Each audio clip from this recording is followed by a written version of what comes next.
Bonjour à tous, ici Lisa Dufaux sur les ondes françaises de Radio Taïwan International. C'est l'heure de la revue Asie-Pacifique, une sélection de sujets d'actualité alternée d'émissions thématiques sur l'Asie-Pacifique.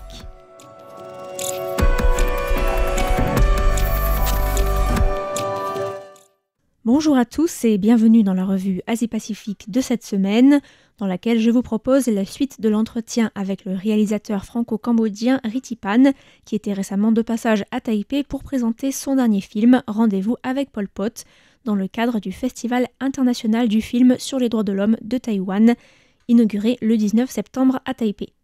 Rendez-vous avec Pol Pot est une adaptation libre d'une histoire vraie racontée par la journaliste américaine Elizabeth Baker, qui s'est rendue au Cambodge en décembre 1978 avec un autre journaliste, Richard Dodman, qui est devenu dans le film photojournaliste du nom de Paul, et un intellectuel britannique marxiste et proche du régime des Khmers rouges, un certain Malcolm Caldwell, dont le nom a été changé en Alain Cariou dans le film.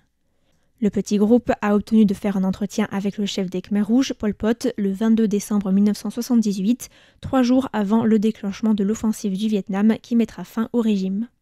Mais au cours de la nuit suivante, dans leur hôtel, Malcolm Caldwell a été exécuté par les Khmers rouges et Elizabeth Baker, un moment menacée par un milicien, s'est finalement échappée avec l'autre journaliste. Si Ritipan est venu à Taïwan, c'est aussi parce que le film est une coproduction réalisée en partie à Taïwan, où a été fait le montage et le son. Lors de la projection, le jour de l'inauguration du festival, le réalisateur s'est dit très satisfait de cette coopération. L'équipe de son sont des gens extraordinaires. C'est des gens qui ont mixé les films rousseusiennes, entre autres. Donc quand on vous dit que voilà, vous avez travaillé avec les techniciens du son qui mixaient les films de rousseusiennes, c'est quand même... après, voilà. Mais on vient de différentes cultures. Culture sonore, culture mise en scène de son. En général, je monte moi-même les sons aussi. Donc j'attache une très grande importance au son. Donc c'est pas compliqué. Je dis franchement, il y a le début, c'était un peu tendu parce qu'on n'a pas les mêmes approches. Mais on s'est pris très vite. Je laisse beaucoup de possibilités aux gens de s'exprimer, sinon ça ne sert à rien de travailler avec eux si vous ne les laissez pas exprimer. Et après, il faut revenir justifier ou défendre votre choix artistique. Et je crois qu'il est très content du mixeur après les semaines passées ensemble avec mon propre mixeur, puis il vient me donner un coup de main, puis des gens d'ici, puis on a fini ensemble, puis il était écouter son son à Cannes. Donc quand vous allez à Cannes, vous découvrez votre son dans le cinéma. Puis je pense que dans les salles, je pense que techniquement c'est un des tops du monde. Et là, je découvre vraiment votre dimension de ce que le son peut apporter au film, quoi. Lors d'un entretien réalisé avec lui le lendemain, Ritipan a aussi dévoilé certains secrets du tournage. En fait, j'avais fait un casting d'un acteur qui est un ami, qui était mon assistant sur S21 d'ailleurs. Il était tellement traumatisé qu'il ne peut plus travailler maintenant, il reste chez lui un peu. Comme quoi, vous voyez, c'est pas... Donc je fais le casting avec lui, il dit tu vas faire Pol Pot parce que ça fait des années, je veux que tu joues dans un film à moi, tu reviens, travaille avec nous, c'est pas très compliqué, tu vois, tu t'apparais seulement à la fin, c'est 2 jours de tournage, viens avec nous, quoi. Et oui, il dit oui, d'accord, super, grand frère, j'aime bien ça. Et quelques semaines avant le tournage, il me dit non, je veux pas, il n'arrive pas. C'est difficile d'interpréter Pol Pot. Donc c'était moi qui fais Pol Pot, parce qu'il n'y avait plus personne qui y va, quoi. Moi aussi j'improvise beaucoup. À un certain moment, j'avais pris un discours de Jean-Luc Mélenchon et j'ai donné au Khmer Rouge, ils le disent parfaitement. Et les choses continuent aujourd'hui, la même rhétorique, le même vocabulaire. J'étais un peu abasourdi quand il disait la France insoumise, c'est l'homme nouveau, quoi. Le peuple nouveau, pas l'homme nouveau, peuple nouveau. Comme s'il ne connaissait pas l'histoire. Non, il connaît très bien. Et l'idéologie, c'est comme ça, c'est cyclique. Donc, le film, c'est s'inspirer de ça un peu, s'inspirer de la manipulation de l'information d'aujourd'hui, de totalitaire. Qu'est-ce qu'on voit, ce qu'on ne voit pas. Lors des sessions questions-réponses, après les projections du vendredi et du samedi, Ritipan a pu échanger brièvement avec des victimes de la terreur blanche à Taïwan qui étaient très touchées par le film.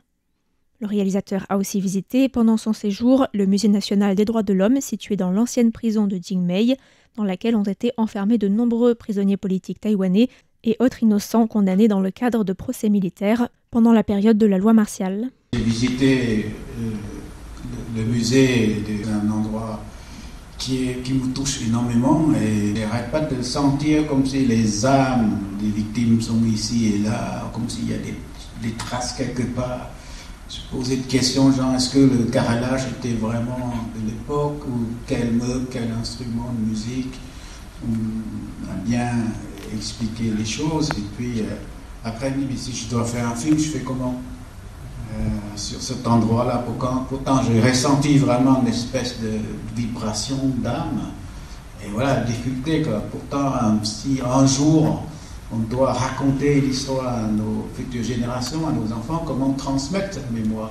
Est-ce qu'on va mettre en scène dans ce lieu-là avec des acteurs, figurants, ou comment faire narration avec un lieu comme ce musée?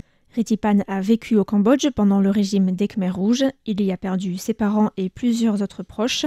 Un traumatisme que partagent beaucoup de Cambodgiens, que ce soit au Cambodge ou au sein de la diaspora partis se réfugier à l'étranger. Et pour ceux qui ne l'auraient pas encore vu, je ne saurais que trop vous conseiller d'aller voir L'Image manquante, un film d'animation réalisé avec les mêmes personnages anglaises qui raconte la terreur de tous les jours sous laquelle vivaient les Cambodgiens entre 1975 et 1979. Une période courte où près d'un quart de la population cambodgienne a été décimée par les exécutions arbitraires, le travail forcé, la faim ou encore les maladies. Et après les périodes de génocide, quand on est soumis à un processus de déshumanisation, d'une attaque à notre dignité, on perd beaucoup de choses. Donc j'ai dû tout réapprendre, la langue par exemple, parce qu'en prison vous entendez que les cris, que les langues de violence, la langue totalitaire. Donc j'ai perdu ma langue, je ne parlais pas après. Donc j'ai appris encore à reparler. J'ai appris des choses simples, à apprécier la nourriture. J'ai appris à cuisiner, à aimer. En fait, je suis beaucoup plus marrant que mes films dans la vie. Je suis vraiment marrant. J'adore manger, j'adore voyager, j'adore le vin. Voilà. Et tout ça, c'est un apprentissage. On doit tout réapprendre. Presque toute l'œuvre de Ritipan est consacrée à la mémoire de ce traumatisme, une mémoire qui a longtemps été tue par les personnes qui ont vécu le génocide. Randou et Pol Pot, quand il passait au Cambodge, il est resté 7-8 semaines, jamais arrivé quoi. C'était étonnant quoi.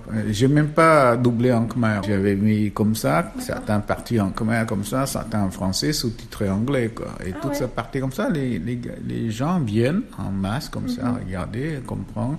Non, ils ont fait même des très bons retours quoi. Donc je pense qu'il y a nécessité pour eux de savoir ce qui s'est passé. J'aurais pu faire autre film, autre chose aussi, mélanger peut-être un coup là, un coup d'autres films en France, tout ça. Mais j'ai choisi vraiment de rester concentré sur ce travail-là, quoi. Et je suis heureux que les jeunes maintenant découvrent le film et qui s'approprient le film, qui réfléchissent avec ça, quoi. Et vous avez eu des retours de gens plutôt de votre génération au Cambodge qui ont regardé le film ? Oui, ils continuent à ne pas trop regarder.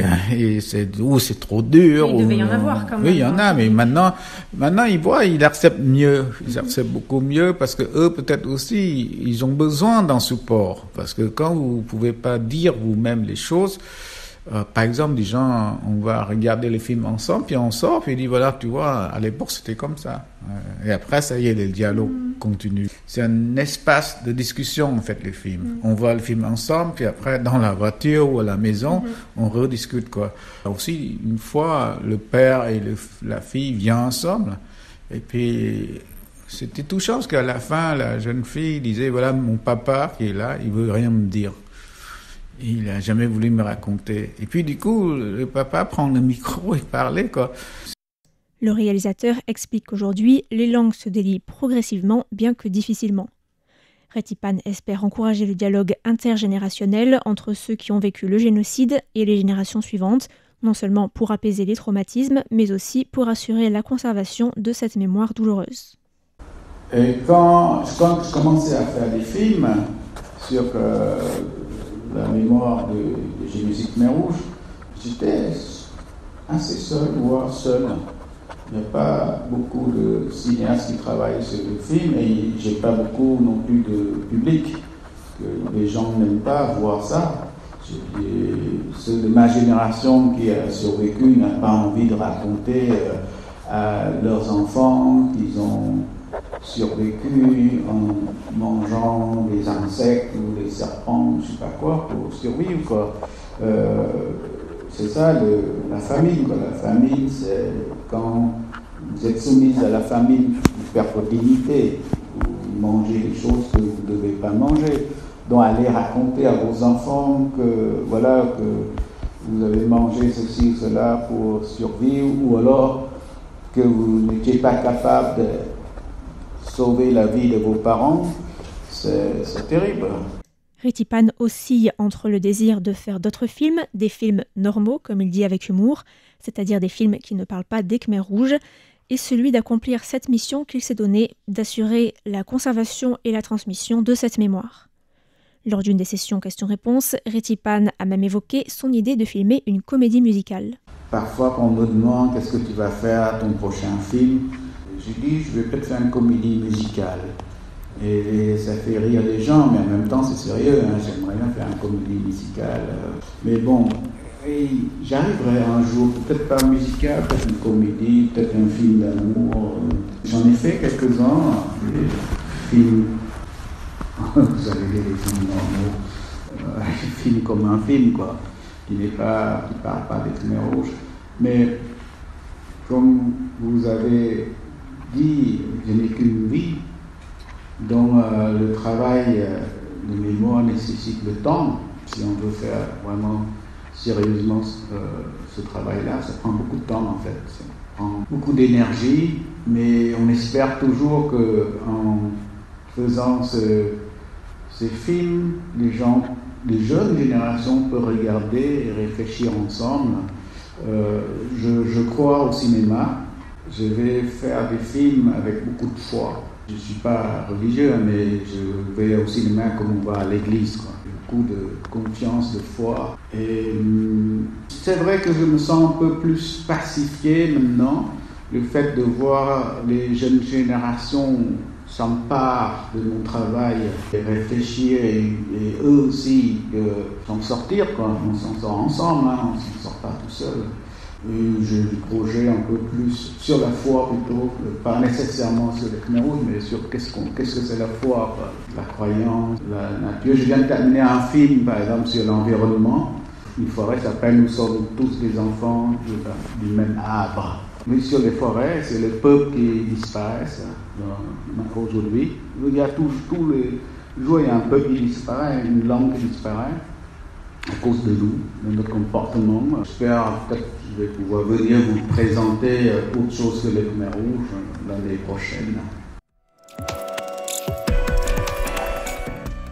C'était la revue Asie-Pacifique de cette semaine, présentée par Lisa Dufaux pour Radio Taïwan International. Merci pour votre écoute et à la semaine prochaine.